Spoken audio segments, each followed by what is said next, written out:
Fala galera, bom dia a todos. Vamos começar aí a aulinha de hoje. Deixa eu dar uma ajustada aqui na câmera, ela está um pouco torta, né?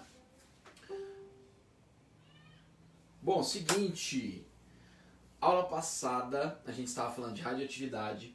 Falta só um pedacinho, então a gente termina isso agora, daí depois a gente já continua com outro assunto, tá bom? Então vamos lá, só ficou faltando esta parte, né, relacionada aí aos acidentes e tudo mais. Então, algo aí que a gente pode falar bastante, inclusive, né, sobre isso hoje. Então vamos lá. Bom, então a gente vai tratar aí, né, já aparece aí o Luiz, já estava no meu slide, tá? Então, pra ele ver que ele fica me zoando em todas as postagens, então ele também aparece nas minhas, viu, Luiz? Né? A gente vai falar um pouquinho sobre o lado ruim da radioatividade. Claro, né, nas aulas anteriores a gente aprendeu um pouquinho do que era radioatividade, falando sobre fissão e fusão nuclear, né, e principalmente ali a gente trabalhou, né, com a questão da obtenção de energia através, né, da fissão nuclear, né, quebra do núcleo, então gerando, né, além da quebra de novos produtos, novos núcleos, né, núcleos menores, também uma liberação muito grande de energia. Essa energia, né, ela consegue ser captada e transformada em energia elétrica, por exemplo, né? Então, uma forma de obtenção de energia hoje em dia que provavelmente, né, é o nosso futuro aí. A gente falou um pouquinho também sobre a fusão, né? Núcleos pequenos se fundem e formam um núcleo maior, a liberação de energia é ainda maior, tá? Só que nesse caso não conseguimos ainda controlar essa energia, tá? Então provavelmente a energia do futuro seja essa, talvez, tá? Mas claro que nem tudo são flores nessa vida, né? E alguns acidentes aconteceram relacionados à usina e também, né, essa energia da fissão e da fusão foi utilizada aí por uma coisa ruim, como a gente vai ver agora. Bom, vou começar aí por alguns acidentes, claro, não vou citar todos, né? Inclusive, se você quiser depois pesquisar um pouco mais sobre esses acidentes, que é algo interessante, né? Tem documentários, né? Tem um documentário chamado, acho que é Pandora's Promise, uma coisa assim, tá? Tinha no Netflix, já saiu, mas deve ter no YouTube. Documentário legal para você assistir, fala sobre a energia nuclear e também se você pesquisar você vai encontrar um monte de vídeos falando sobre, né, esses acidentes. Inclusive, estou aqui, ó, do meu lado, né, tem uma revista, enfim, super interessante, eu tinha comprado porque é o dossiê da Super, enfim, ela só trata de energia nuclear, então aqui também na revista ela trata de alguns acidentes, então é legal, já é uma revista que você pode encontrar até no sebo, que na verdade ela é de janeiro desse ano, 2020.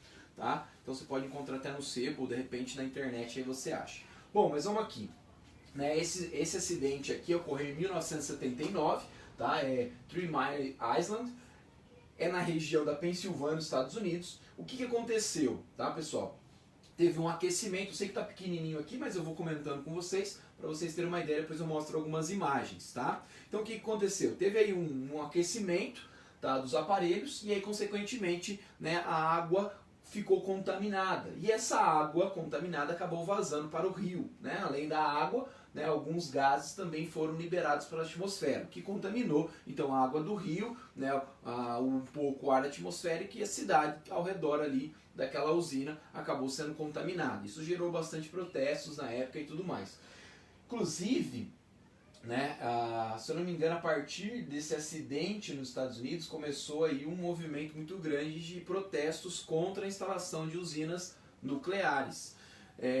Esse documentário que eu estou falando para vocês, que eu citei para vocês, tá? Se vocês quiserem assistir nesse final de semana, é muito legal. Você não vai perder 1h30 da sua vida, tá? Ao contrário, vai ser muito interessante. Mas também, né, eu indico outros documentários, que é o que falam mal e o que falam bem. Eu gosto sempre de dar os dois lados da moeda. Aí você tira as suas conclusões. Esse Pandora's Promise, se eu não me engano, ele é o que vai a favor da instalação de usinas nucleares, enfim, através dessa energia. Beleza.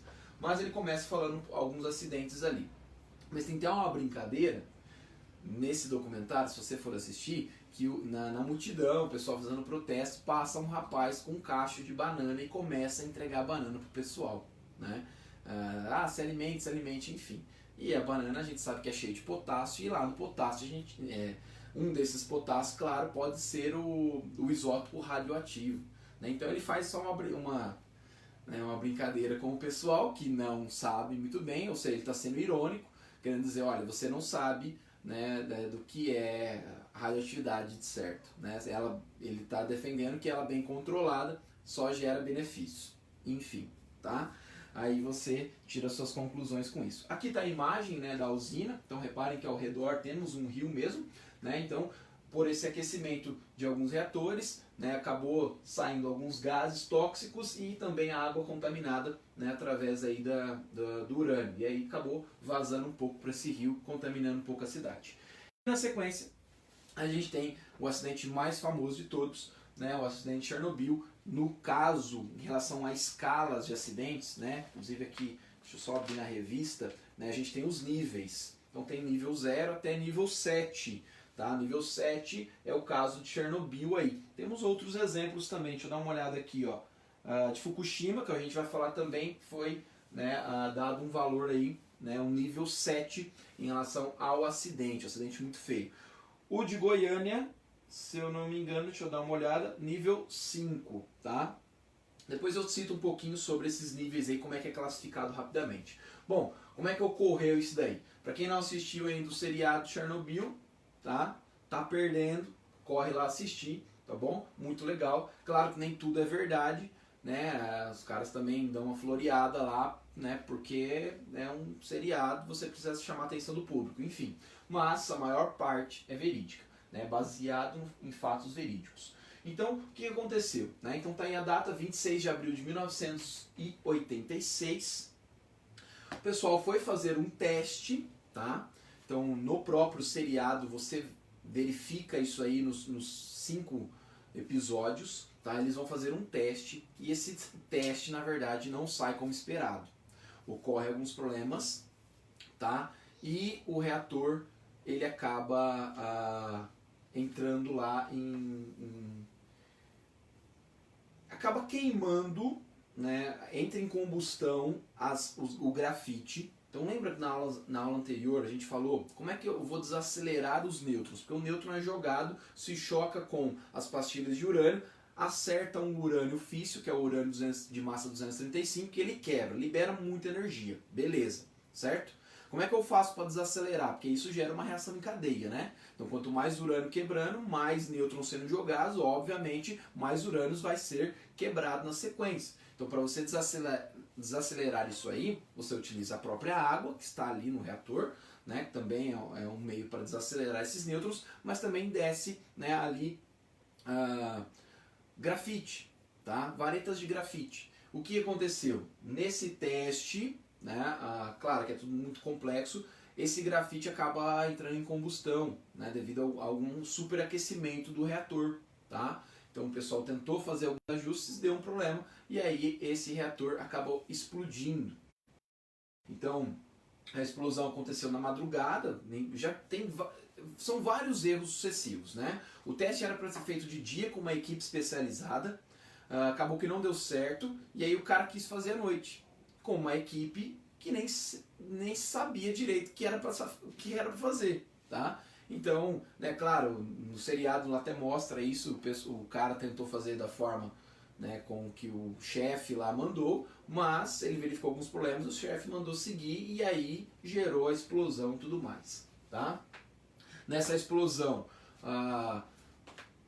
o teto foi embora, tá? E acabou saindo alguns resquícios ali do carbono, das varetas de carbono. Foi o momento onde eles perceberam, né, que realmente teve a explosão do reator, tá bom? Vou mostrar aqui alguns detalhes também, né, até colocar alguns dados. Então, só para você ter uma ideia, basicamente, né, esse reator ele explodiu, depois tentaram de diversas formas diminuir aí a temperatura desse reator para evitar mais problemas, né, jogaram inicialmente boro e areia, acabou gerando uma película, né, vitrificou isso daí, então o vapor de água acabou, né, estourando pela segunda vez, teve uma segunda explosão depois, tá? Mas o problema maior foi que, né, conforme o reator perdeu o controle, esquentava muito aquela água acabava vaporizando, né? e essa água estava contaminada diretamente com urânio. Então a gente tinha uma fumaça, criou-se uma nuvem de vapor contaminado. O problema disso foi que essa nuvem ela espalhou pelas regiões próximas, né? E consequentemente depois ia precipitando aquele vapor, né? Chuva, e junto com essa água tinha, né, elementos radioativos, o que contaminou uma região inteira. Então você pensa, aí pega no, né, chove na plantação, as pessoas se alimentam dessa plantação, ou os animais se alimentam dessa plantação, vocês se alimentam dos animais, enfim, acaba que todo mundo começa a se contaminar, né? Então é claro que dependendo da quantidade os problemas são maiores. Então até no seriado mostra isso, as pessoas que estavam trabalhando diretamente acabaram morrendo, né, alguns dias depois, tá? Por efeitos da radiação, de receber aquela radiação diretamente, né? Mas outras pessoas acabou morrendo aí ou desenvolvendo câncer ao longo da vida, né? Então até, se eu não me engano, o pessoal acho que contabiliza, acho que se eu não me engano, 13 mortes só, até hoje, tá?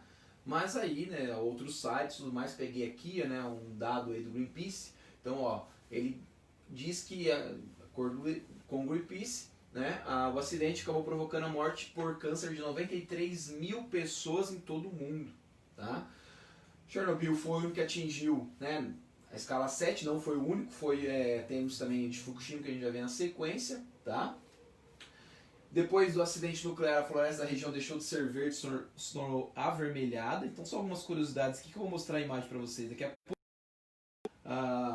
97% do material se encontra no local, né? Inclusive, né, foi desligado os outros reatores, porque a gente sabe que desligar não é assim tão simples, né? 2 reatores, os outros reatores ainda ficaram ligados até alguns anos atrás, tá? Hoje, né, Chernobyl ela tem uma proteção ao seu redor, que é o que a gente chama de sarcófago, né, que vai durar aí durante muitos anos. Depois vão ter que pensar em alguma outra forma, né, de isolar isso novamente. Então, ó, 200 toneladas de material radioativo se encontram em Chernobyl. Então, se você quiser lá pegar, pode ir, fique à vontade, tá? O que não ia dar muito certo, né? Segundo a Comissão de Fórum de Chernobyl, espera-se que mais de 9 mil pessoas ainda morram de câncer em decorrência de exposição radioativa, né? Então, né, acaba que o local, né, do incidente ainda está contaminado devido àquela nuvem, né, tudo mais. Inclusive,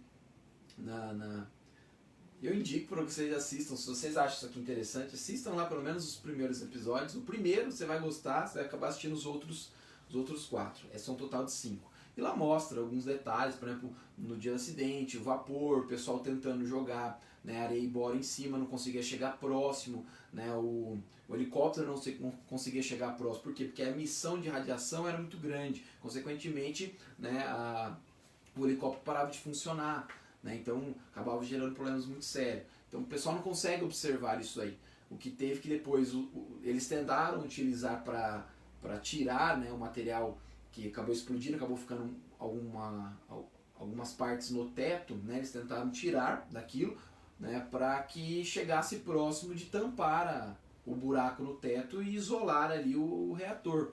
Então, inicialmente eles levaram robôs, né, os robôs também paravam de funcionar quando tentava pegar ali, né, parte do reator que estava no teto, tá, e não conseguia, o robô parava. O que teve que acontecer é que as pessoas teve que ir lá correndo, pegava ali capaz, jogava no reator, né, tentava eliminar para o lado e corria de volta, né, se proteger. Então tinha uma proteção, então eles faziam isso em um revezamento. Óbvio que as pessoas que estavam diretamente, né, com os objetos contaminados sofreram as consequências dias depois, tá? Essa imagem aqui, só para a gente ter uma noção, tá, da contaminação. Então, Chernobyl está nesse pontinho preto aqui, como vocês conseguem ver, né? Aqui tem uma imagem, né, um zoom disso. A cidade vizinha, que era a cidade Pripyat, tá, ela foi evacuada. Então, temos algumas imagens na sequência, ela foi evacuada e em decorrência, é claro, dessa contaminação, toda essa nuvem radioativa. Mas essa nuvem radioativa acabou contaminando outros países, ela foi se movimentando e, consequentemente, né, atingiu aí bastante parte ali da Europa, tá? Aqui algumas imagens para a gente verificar né? Então essa aqui é a imagem da usina, tá? O interno dela, inclusive no documentário retrata bem essa imagem, muito parecido, tá? Aqui uma imagem que está colorida, o pessoal, né, consegui achar essa imagem colorida, mas aqui é o teto da usina que explodiu, tá? Junto com o reator, tá? Então aquele vapor todo saindo, esse vapor era o problema mais sério. Aqui uma outra imagem em preto e branco, já dá para ver o estrago todo, né, desse teto. Aqui outras imagens. Quando eu falei para vocês o pessoal tentando tirar os escombros, os restos ali de material contaminado em cima do teto, né, são esses rapazes aqui que tentaram. Então dá para ver ele com uma pá, né, e eles tentavam de alguma forma. Aqui dentro da usina. Aqui eu peguei uma imagem, tem um fotógrafo, né, que ele ficou famoso, ele foi lá na cidade de Pripyat, tirou algumas fotos, né, após o acidente. Né, essas fotos aí você pode encontrar na internet. Então essa aqui é uma das fotos dele, né, retratando a situação.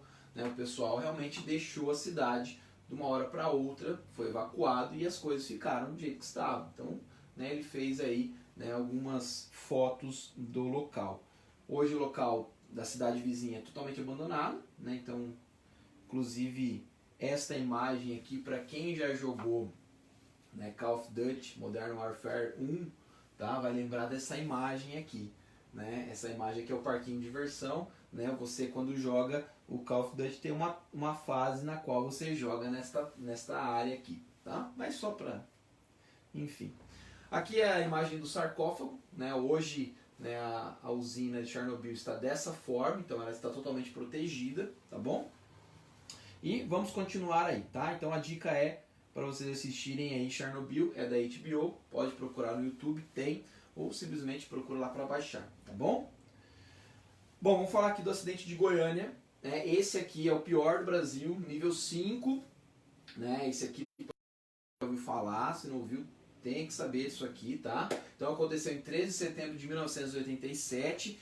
Basicamente foi o seguinte, tá? Catadores, né, de materiais, como por exemplo, né, metais, tá? Eles acharam num local abandonado, né, uma cápsula de césio. Tá? Na verdade, era um equipamento de raio-x. Tá? Então ele achou um bloco, né, de material metálico e falou, poxa, beleza, vamos pegar esse aqui e vamos vender. Ótimo, pegaram aquilo ali e levaram, né, para o local de venda, né, um ferro velho. E quando eles abriram esse material, eles encontraram um sal, na verdade um pó, né, ali dentro, que era muito bonito, porque ele brilhava no escuro. Então ele pegou esse material, né, hoje sabemos que é o Césio 137, e esse material acabou que essas pessoas acabaram brincando, pegavam na mão, mostravam para outras pessoas, né, davam de presente para outras pessoas, enfim. O que isso aconteceu? Né? Isso acabou contaminando boa parte da população. Né? E isso veio à tona quando uma menininha, né, a filha do dono do ferro velho, se eu não me engano, é a filha dele, colocou na boca e acabou introduzindo, né, esse Césio 137, o que gerou aí problemas sérios, tá, para ela. Né? E ela acabou falecendo. Tá? Então isso gerou na época, né, todo mundo foi a Goiânia, tá? O mundo inteiro mesmo foi a Goiânia, né, fazer reportagens sobre isso. E olha, também tem documentários sobre Goiânia. Tem um que eu assisti esses dias atrás, que se eu não me engano é do SBT. Se eu não me engano é do SBT ou do Record. É atual agora, se eu não me engano é do ano passado. Tá? É legal. Né? Ele mostra hoje, conversa com as pessoas envolvidas que sobreviveram e eles contam como é que foi mais ou menos na época. Claro, ninguém tinha noção do que estava acontecendo, né? Então, né, quando os caras eles pegaram aquilo lá e davam para as pessoas verem, olha, brilho no escuro, olha que legal, né? Não tinha noção. E quando descobriram que era, né, o Césio 137, a tal da radiação, coitado, o pessoal nem sabia direito o que era. E aí começou a vir, né, médicos, cientistas explicando para as pessoas que estava acontecendo, que era perigoso e tudo mais. Agora você imagina só, né, aquele salzinho, você pegou na mão, fica resquícios na mão, coloca na boca, a pessoa contaminou, lavou a mão, foi, né, foi jogado ali na pia. Então contamina também a água vai ser distribuída para o restante da população. Então alguém pode beber, né, aquele isótopo, por exemplo, 1 hora, e aquele isótopo ficar emitindo radiação, você está contaminado. Claro, você provavelmente não vai morrer, né, mas pode, né, acabar contaminando uma população muito grande e isso gerar problemas como desenvolvimento de câncer, como a gente já discutiu isso anteriormente. Então foi um acidente bem complicado na época, tá? E eu tenho algumas imagens aqui só para vocês terem uma ideia, né? Que é a capa do jornal, ó, Césio em Ferro Velho, espalha a radioatividade em Goiânia. As mãos desse rapaz está toda queimada, tá? Toda machucada. Tem outros também, outras notícias de jornal dizendo que Césio no Brasil, pior acidente do mundo, enfim, né? Também temos esse tipo de notícia.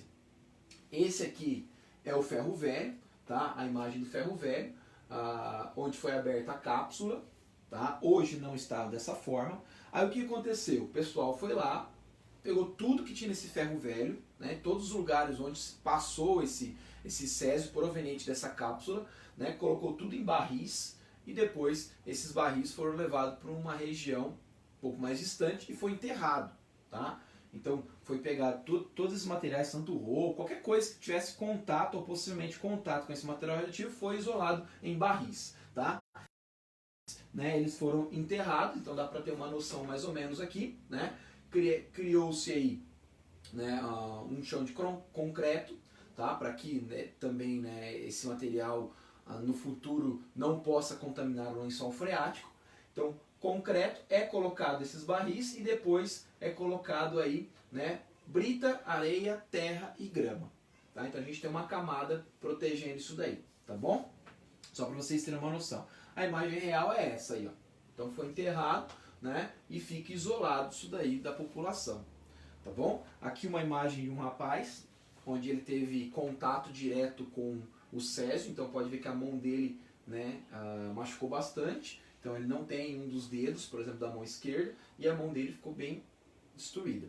Tem outras imagens também, tem um rapaz que ele tem uma bola na mão aqui enorme, tá? Bem feio o negócio. Bom, outro acidente, tá? Eu acho que alguém comentou aqui.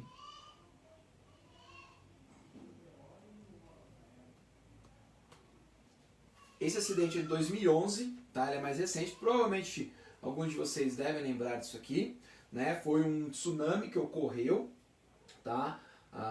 Ali na costa do Japão, e ele acabou atingindo a usina que fica ali, né, próximo ao mar, tá? O terremoto foi de 8,9 graus na escala Richter, tá? Foi 11 de março de 2011, e ele acabou atingindo então esta usina. A usina, ela já foi construída já se preparando para um acidente como esse, tá? Mas ela tinha lá, ela estava preparada para um tsunami, se não me engano, de 5, 6 metros de altura. E esse foi bem maior. Então acabou atingindo a usina da mesma forma. Aqui foi o epicentro, né? A usina de Fukushima se encontra mais ou menos nessa região, tá? Pouco longe aí de Tóquio. E eu tenho um vídeo que retrata bem isso daí. Vamos ver se ele vai funcionar, tá? Vamos ver se ele funciona.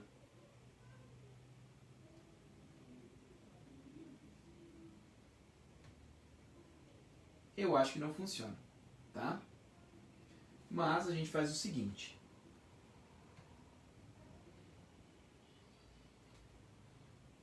Só um minutinho.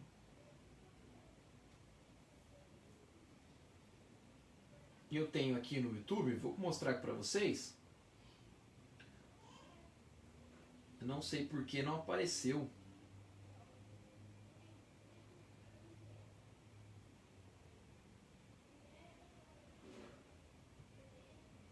Em 11 de março de 2011, às 2h46 da tarde, um terremoto de magnitude 9 devastou a costa do Japão. Cerca de 45 minutos depois, um tsunami de 14 metros varreu a costa onde está a central nuclear de Fukushima, com 6 reatores da companhia TEPCO, projetada para resistir 5.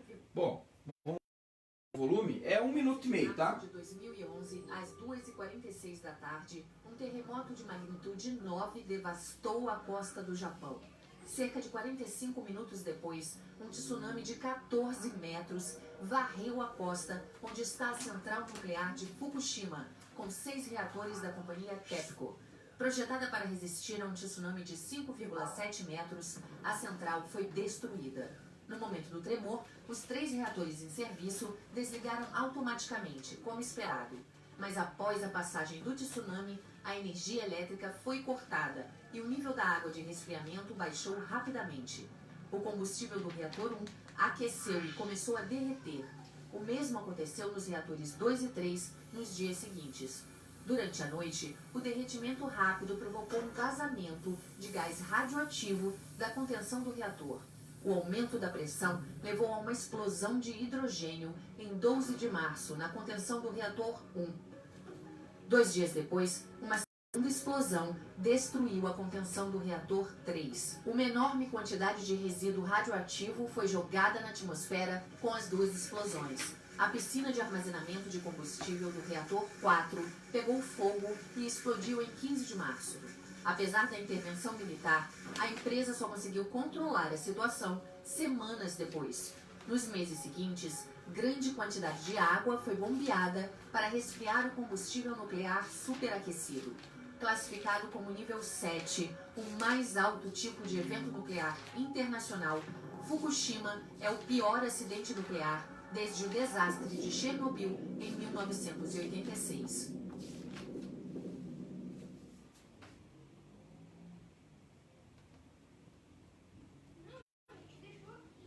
Bom, aqui só para a gente ver, agora apareceu aqui, né, a imagem para passar, não tem problema, mas só para vocês terem uma noção, né, do acidente, tá bom? Inclusive eu tenho algumas imagens aqui, deixa eu ver, vou passar outro vídeo aqui.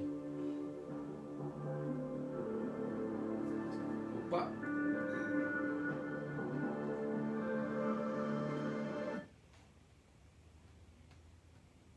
Bom, a gente vai se virando nos 30 aqui, né, gente? Bom, essa aqui é a imagem, talvez vocês devem lembrar disso daqui, do tsunami atingindo a cidade. Então aqui tinha um muro, na verdade, de contenção, né? Tinha uma estrada do outro lado, tinha um muro. Então o rio ele acaba entrando na cidade e isso tem um vídeo na internet e tudo mais. Eu não vou mostrar agora, senão a gente fica muito tempo mostrando esses vídeos aqui, tá? Essa também não é nossa intenção. Parece que travou meu computador. Só voltando aqui, ó, né? Então a imagem, a água entrando, a água atingindo a cidade. Essa imagem aqui, inclusive, o cara mesmo está filmando daqui de cima de um prédio. Então a água entra e vai detonando tudo, tá?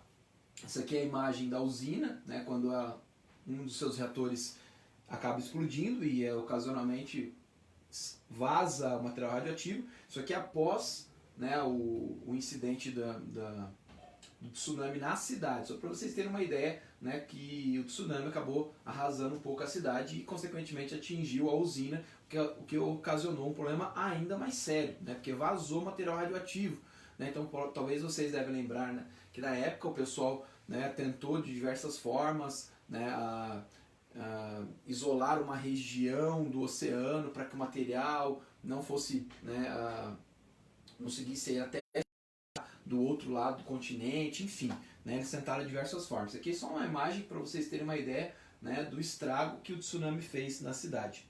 Bom, agora outros casos aí, né, agora falar um pouquinho das bombas, bem rapidinho. Poxa, o tempo passa muito rápido, né? Claro que aí é o lado ruim mesmo, onde o uso da energia nuclear é para fins terríveis, né? Então, aqui a gente tem a bomba nuclear no Japão, em 1945, tá? A primeira foi explodida aí, né, em Hiroshima, 8h16 da manhã, 6 de agosto de 1945.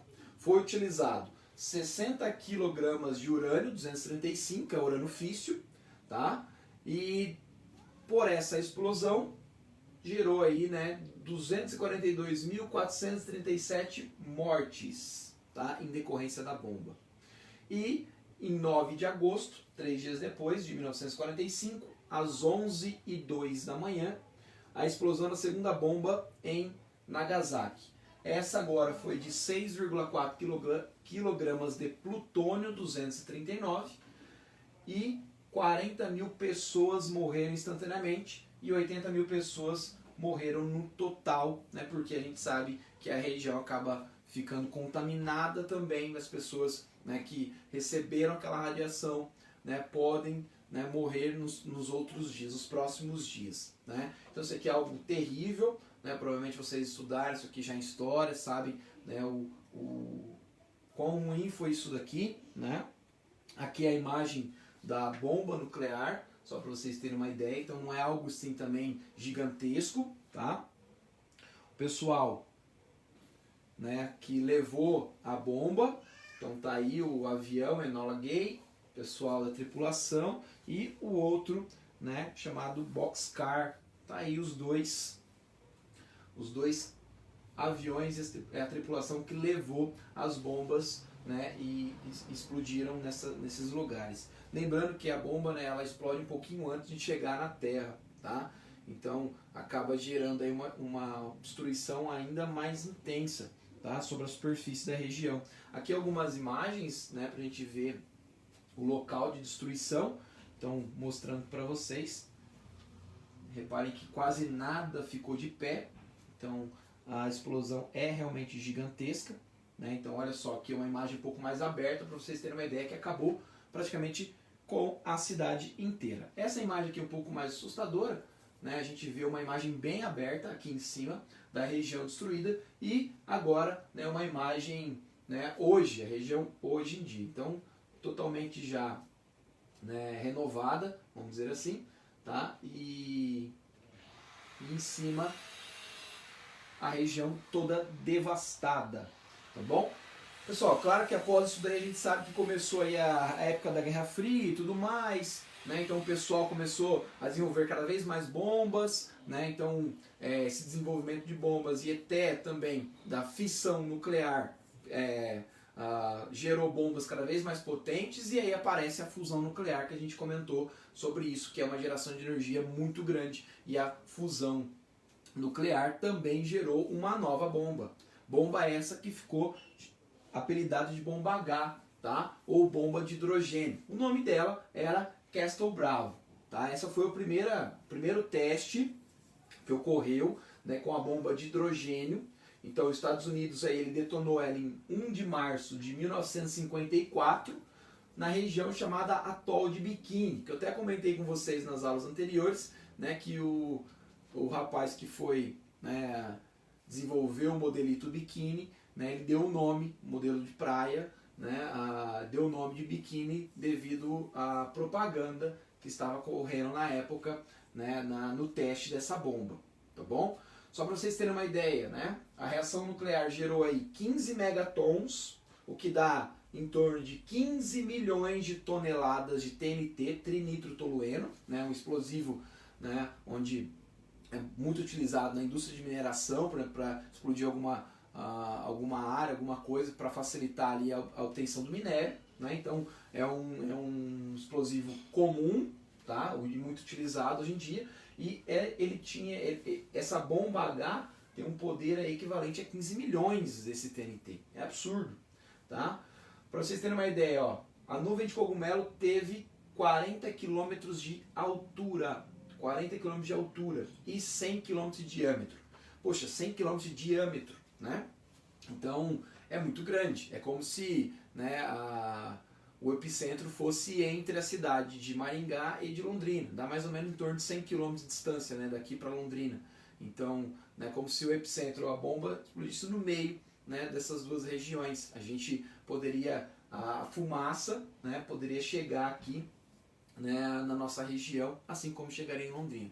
É até difícil de a gente conseguir imaginar, né, o tamanho, né, da destruição que isso não ocasionou. Né, dizem aí que simplesmente a ilha desapareceu. As ilhas desapareceram, né? Que era uma região com várias ilhas pequenas, elas sumiram do mapa. Só para vocês terem uma ideia aqui, já mostro o vídeo dessa explosão, tá? Que eu tenho aqui também.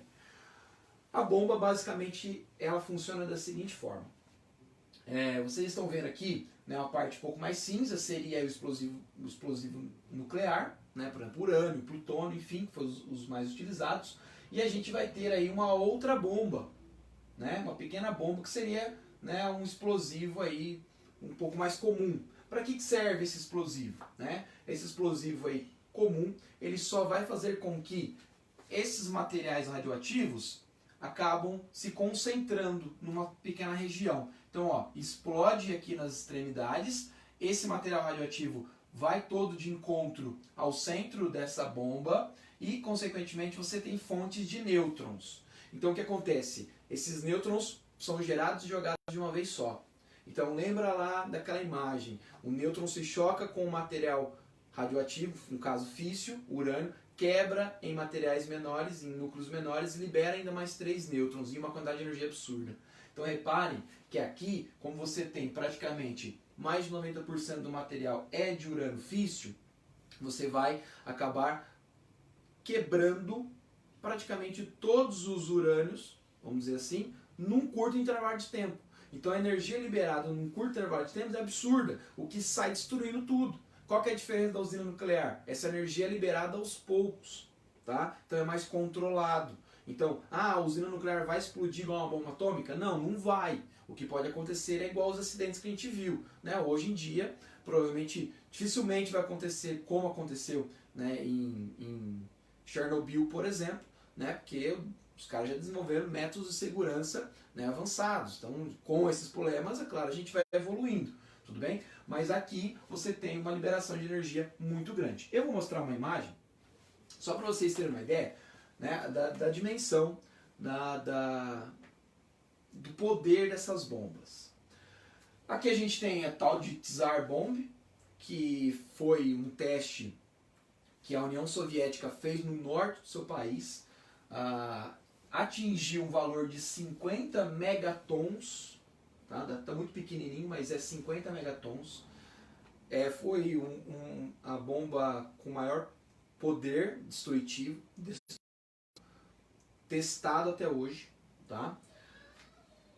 Para você ter uma ideia, que eu acabei de falar da de hidrogênio, é essa daqui, ó, Castle Bravo. Então, para vocês terem uma noção, ela tem em torno ali de 15 megatons, né? Então, a Tsar Bomb ela é muitas vezes maior, tá? Em questão de poderio. Depois a gente tem uma outra aqui conhecida como Mike, tal, enfim. E tem 2 pontos aqui, talvez vocês não estão nem enxergando, mas são 2 pontos minúsculos aqui na imagem dessa comparação, tá? E aqui tem um zoom. Esses 2 pontos que eu estou apontando com o dedo, essas duas aqui, ó, Hiroshima e Trinity, são 2 bombas. Bom, Hiroshima a gente sabe qual é. É aquela, né, que foi jogada no Japão, que ocasionou uma destruição terrível. Olha só o tamanhozinho dela, 15 quilotons, 15 quilotons, enquanto que a Bravo é 15, em torno de 15 megatons, tá? Enquanto que a Tsar é 50 megatons. Não é à toa que o pessoal nessa época ficou, na época da Guerra Fria, ficou com muito medo de acontecer uma outra guerra, né? E hoje a gente ainda tem esse medo, porque o poderio dessas bombas é gigantesco e provavelmente destruiria muito mais. Eu tenho aqui o vídeo na sequência, vamos ver se vai passar por aqui. Eu tenho outro. Vamos ver se esse vai funcionar. Eu gostaria muito que ele funcionasse. Agora acho que vai. Ele é bem rapidinho também, é 2 minutinhos de vídeo. Ao término da Segunda Guerra Mundial, um isolado atol do Pacífico foi escolhido para sediar o teste da mais devastadora arma já criada.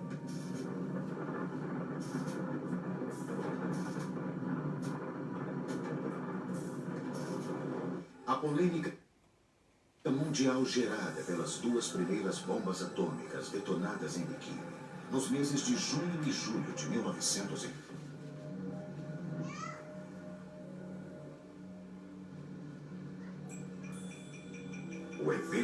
abriu os olhos do mundo em 1946. Chamou-se Operação Crossroads, palavra que significa encruzilhada em inglês. Mais de 70 embarcações de guerra foram posicionadas na lagoa central do atol para testar os efeitos de um ataque nuclear sobre uma frota naval. 2 bombas de poder semelhante à de Hiroshima foram detonadas. A primeira, batizada Able, explodiu no ar a uma altura de 100 metros.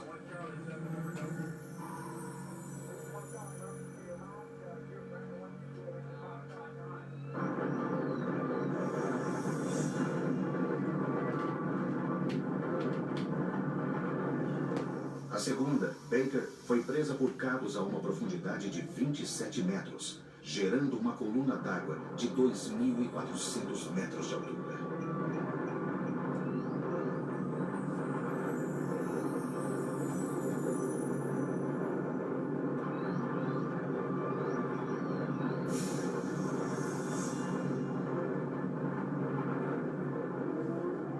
Ao final dos testes, o fundo da lagoa de Bikini era um cemitério de embarcações de guerra.